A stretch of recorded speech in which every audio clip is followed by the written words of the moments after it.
ఓం నమో వెంకటేశాయ. ఇప్పుడు మనం శ్రీమద్ భగవద్గీత 18వ అధ్యాయం మోక్ష సన్యాస యోగంలో 42వ శ్లోకం నేర్చుకునే ప్రయత్నం చేద్దాం. శమో దమస్తప శౌచం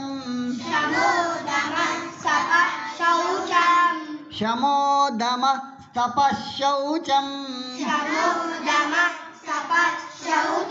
శమో దమస్తప శౌచం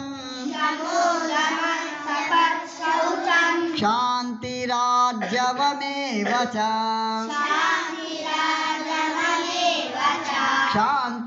శాంతిరార్జవమేవ చ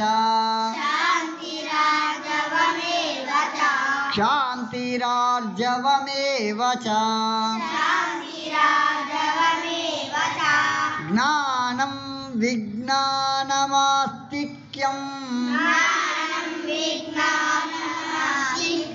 జ్ఞానం విజ్ఞానమాస్తిక్యం జ్ఞానం విజ్ఞానమాస్తిక్యం బ్రహ్మ కర్మ స్వభావజం బ్రహ్మ కర్మ స్వభావజం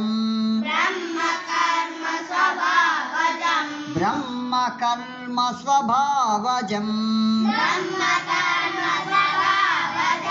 శమో దమస్తప శౌచం శమో దమస్తప శౌచం శమో దమస్తప శాంతిరార్జవమేవ చ శాంతిరార్జవమేవ చ శాంతిరార్జవమేవ చ జ్ఞానం విజ్ఞానమాస్తిక్యం జ్ఞానం విజ్ఞానమాస్తిక్యం జ్ఞానం విజ్ఞానమాస్తిక్యం జ్ఞానం విజ్ఞానమాస్తిక్యం బ్రహ్మ కర్మ స్వభావజం బ్రహ్మ కర్మ స్వభావజం బ్రహ్మ కర్మ స్వభావజం శమో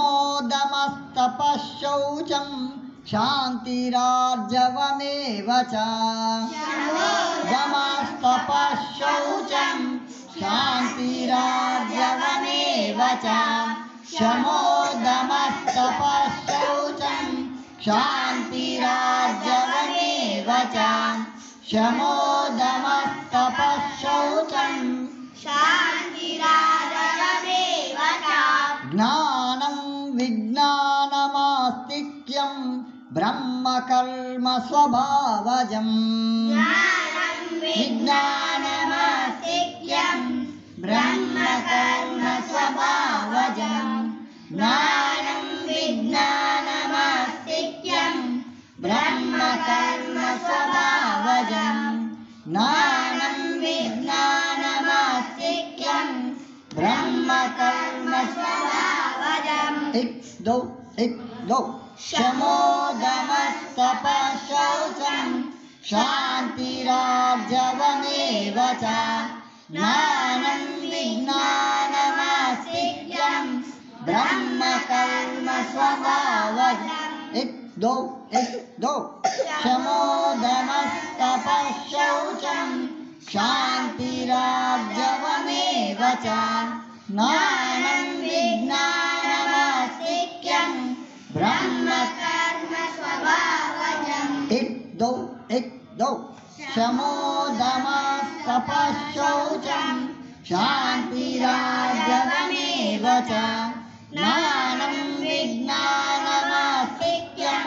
బ్రహ్మ కర్మ స్వభావజం